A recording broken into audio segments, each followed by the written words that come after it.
Tonight, the matchlessly brilliant, award-winning author Chimmammanda Ngozi Adichie. You could describe her as Nigeria's international superpower celebrity novelist, and you wouldn't go amiss, because her career is littered with the world's major literary prizes. But beyond her phenomenal talent, which is there for all to see, Chimmammanda Adichie has followed the tradition of Africa's literary giants before her, becoming, to some extent, the conscience of her troubled nation, speaking out fearlessly against injustice, corruption, the harsh realities of electoral malpractice, and what she calls Nigeria's hollow democracy, and to use her words, the brewing rage and smouldering disillusionment over the failure of that democracy to capture the true voice of the people. But as she tries to transform the narrative by writing an open letter to the US President Joe Biden, published in the Atlantic Daily, about, as she put it, the unacceptably and unforgivably flawed 2023 presidential election, how much is that chronicle resonating within and outside Nigeria? I'll be joined from our studios in Lagos by the critically acclaimed Nigerian author Chimmammanda Ngozi Adichie. Plus, we have our top-tier analysts who will help us assess the news and issues of the day. I'm Charles Anyegolu, and this is Arise Prime Time.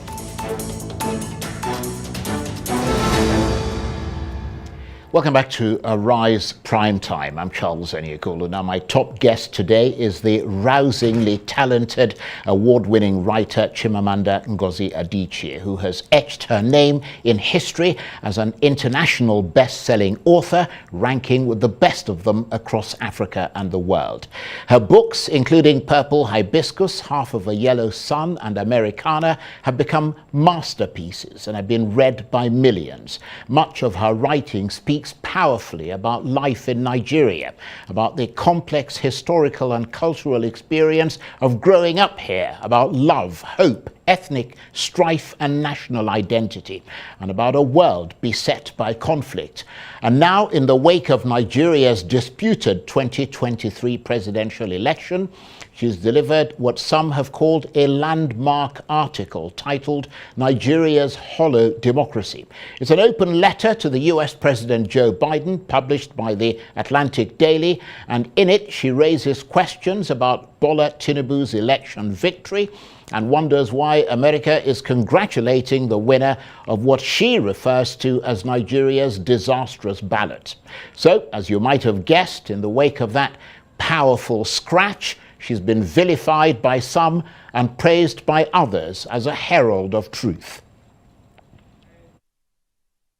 Well, for more about her verdict on Nigeria's presidential election, I'm suitably delighted to say that I'm joined now from our studios in Lagos by the critically acclaimed award-winning author Chimmammanda Ngozi Adichie. Chimmammanda, thank you very much indeed for joining us, and I apologize for the stress you had to go through getting to the studio. I understand it's pouring buckets in Lagos and there's the snarling up of traffic. So thank you very much for joining us. No, I should apologize. I should have left, knowing Lagos, of course, I should have left on time. So I should apologize. Well, the most important thing is that you're here. So let's get straight into it, because you called the 2023 presidential election a slap to the face of the Nigerian people and insults to the collective intelligence of Nigerians. Tell us why you see it that way. Well, I see that when I wrote that letter, because I think it's important to preserve the truth. Right? I think that when something like this happens in a country, it's really important to tell the story of what happened. One of my favorite poems has this line. It's by Robert Lowell, and it says, "And yet, why not say what happened?" So I wanted to say what happened. And what happened is that this was an election that was really unforgivably flawed. And there's evidence for that. And I felt it was important to say that. But also, I wanted to call out the U.S. for what I consider a kind of two-facedness when it comes to Africa. So, the U.S. has a long history of complicity in, sort of non-democratic elections on this continent. So recently in Congo, 2 or 3 years ago, they endorsed an election that was an absolute sham. But then the same US will turn around and criticize Congo for not being democratic.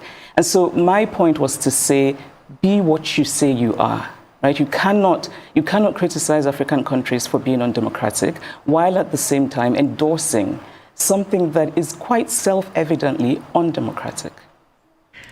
Well, that's a good point. But just delving deeper into your letter, you were quite categorical in saying that the electoral process was imperiled not by technical shortcomings, but by deliberate manipulation. Is there enough evidence in your assessment to support that claim? Yes, and I think maybe the most glaring is that we Nigerians all saw these mutilated election sheets, right? We all saw them. We saw polling unit agents talking about how what they had from the polling unit was not what was then announced formally, officially, or uploaded formally, officially. And I think for me, that's a really striking reason and an example of how this election was not about technical glitches. And can we also realize that Nigeria is full of very bright young people in tech? There's no reason for that excuse of technical glitch. And the other question then is, if it was a technical glitch, why was it possible for most people to upload the results of the other federal elections, but not the presidential? And I think most of all is that there's just been this resounding unfortunate silence from Inec and from the chair of Inec. I think Nigerians deserve the respect of an institution that's supposed to shepherd their democracy. So nobody's come out to explain to Nigerians how that happened. There's a statement about technical glitches. It's unconvincing. And knowing how much hope and trust that Nigerians invested in this election, knowing that Nigeria is a low-trust society, means, I think, that if people really are sincere and there's really nothing to hide, then you make an extra effort to go out and explain to Nigerians what happened. Yes, that certainly makes a lot of sense to a lot of people. But in reacting to your letter, and some of the things that you said in it, the APC have suggested that you were not in Nigeria during the election and you did not vote, and therefore should not make categorical statements about an election you did not witness. What's your reaction to that? Well, I don't think it's very useful criticism. I should say, first of all, that I've never been fazed by criticism. I mean, I wrote this, of course, knowing fully well that there would be criticism from certain quarters. And I've seen a few things people have sent to me, and it's kind of been amusing to read the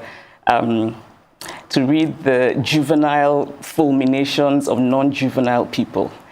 But that said, I actually did try very hard. And I should say, I have two homes. I have a home here in Lagos, I have a home in the US. I'm very often here.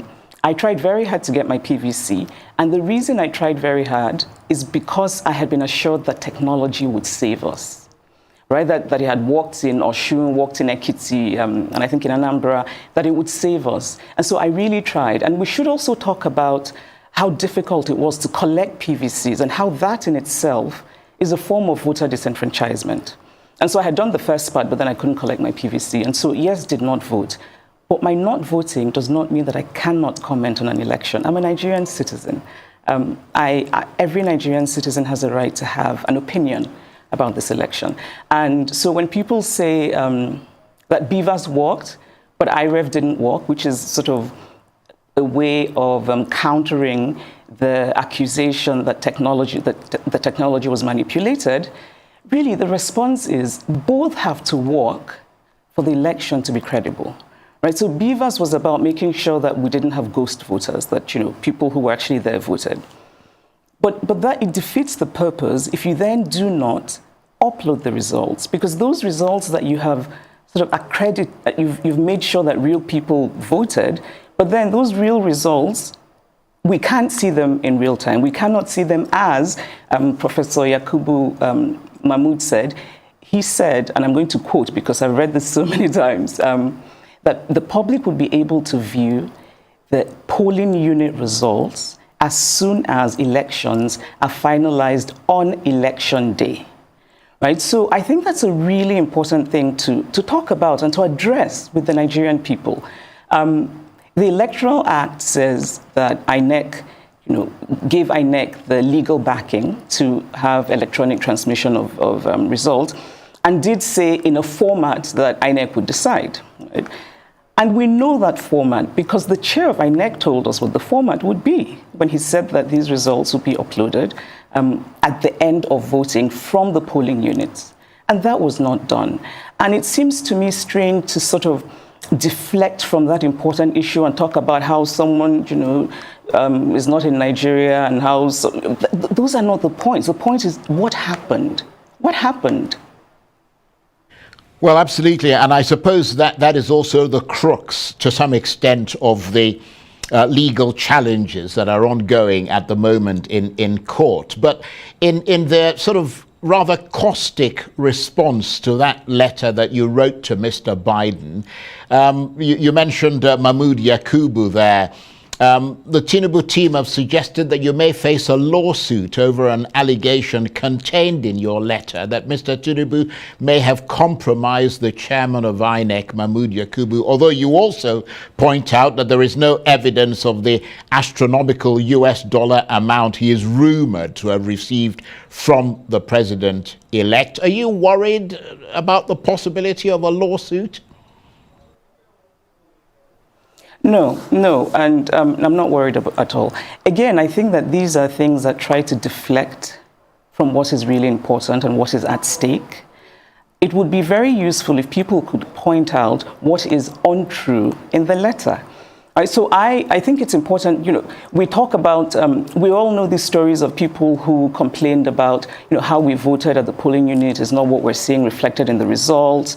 All of those stories, which, yes, they're anecdotes, but I think they give us useful insight into what happened in that election. In a way, it becomes a kind of, all of those anecdotes together become a kind of tidal wave of truth-telling. And I think that the rumors surrounding this election are part of the story of this election. If you leave a gap in information, people will try to fill that gap. It's how human minds work. And again, like I said, our country is such a low-trust society. And we're so desperate to believe in something. And then we believe in this election, it doesn't work out well, and nobody gives us a convincing reason. So of course people are going to rumor about people being compromised. Also, our political landscape is steeped in people being compromised. So I'm not worried about that. I think that any fair-minded person in this country who's honest will acknowledge that these rumors are circulating. I said very clearly there is no evidence for them, but I do think it's important to say in the story of this election that many people are starting to think that what explains what happened is this compromising. Yes, and of course, you supported Peter Obi, the candidate of the Labour Party in that election. He, according to the official results, came third, and we've seen a number of spokesmen from the APC suggesting that you were supporting your sort of tribesmen, to use a rather sort of old term. But in that context, what do you make of the polarization of the ethnic divisions that appear to be deepening as a result of this election? Do you see ethnicity as being politicized? If so, how dangerous is that in your assessment? Well, to address the first part, and you're right, tribesman is such an outdated and strange expression, which I think also says something about whoever is using it, right?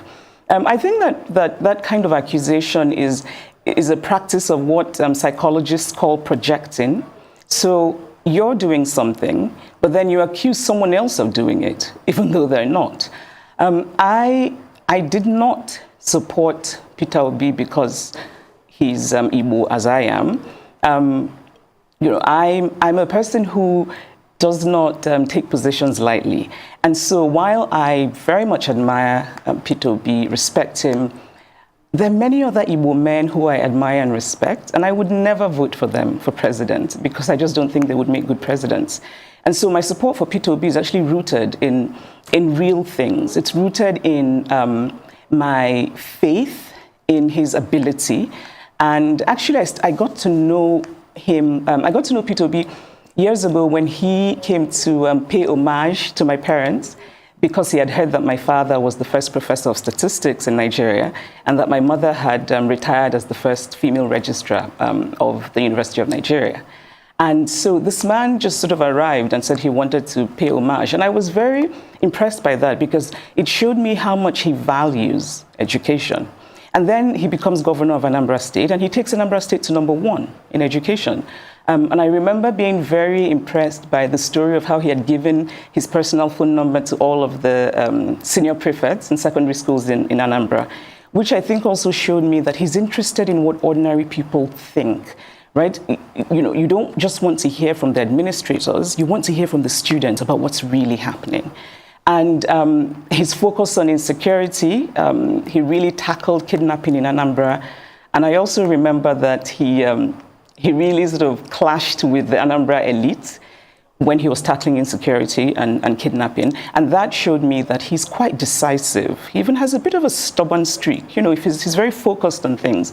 And so that's really why I support him. So this idea of sort of ethnicity is just really, again, I think it's a way of deflecting. Let's focus on what really matters. It's unfortunate that, and can I just say that I think that it's only one part of the political spectrum that is politicizing ethnicity. And I think it's very unfortunate. I don't think most people in Nigeria really care about ethnicity as much as they care about having a country that works. We want good leadership. We want the hospitals and the schools and the roads to be good. And and that affects everyone. Igbo, Yoruba, Ijo, it affects everyone. Yes, again, people would agree with that assessment from you. But I wonder if I might change direction slightly and get your thoughts on the Nobel laureate Wole Soyinka's assertion on Arise News about reactions to the election results by the Labour Party's vice presidential candidate, Yusuf Datti Baba Ahmed, comments which Professor Soyinka described as fascistic. I mean, do you see that as part of the demonization of Mr. Obi and his running mate, as some have suggested, or do you agree that Datti Baba Ahmed went, or rather overstepped the bounds, and Professor Soyinka was in that regard justified to call him to order? I mean, I know you hold, or at least you have held, Mr. Soyinka in high esteem. I still do. I have a lot of love for Professor Soyinka. I admire him, I respect him as a thinker, as a writer. I think everyone should read The Man Died. And Ake, his memoir, is beautiful, right? But at the same time, I disagree very strongly with him about this particular issue.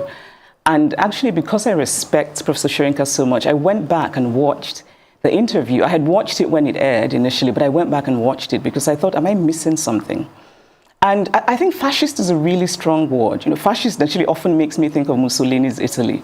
But I think we use it now, sort of to address this kind of authoritarianism that's often populist and right-wing, like in Hungary, and even the former American president. And when you look at those situations, you can see why they have been termed fascist. And I did not see any reason that Mr. Datti Baba Ahmed's interview would have been termed fascist.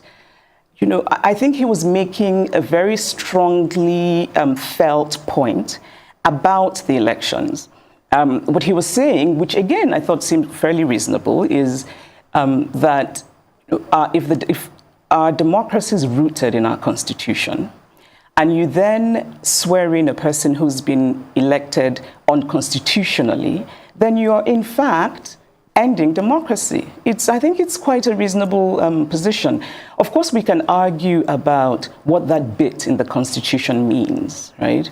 And I'm actually grateful for this whole election period because it's made me read things I probably never would have, such as the Nigerian Constitution, and also made me have quite a few suggestions for editing. But anyway, I think now we're talking about what does "and" mean. Right? So Mr. Dati Baba Ahmed is saying that it's 2/3 and the FCT, and that's separate. And it's a reasonable argument. And is a conjunction. We use it in that context often to mean plural. Right? So we say Aisha and Yemi are coming. And we don't say Aisha and Yemi is coming. That's because they're two separate things, two separate entities. And of course, the court will interpret, but I don't think it's unreasonable for educated Nigerians who can read and who know what the word "and" means to make their own interpretations and to argue it.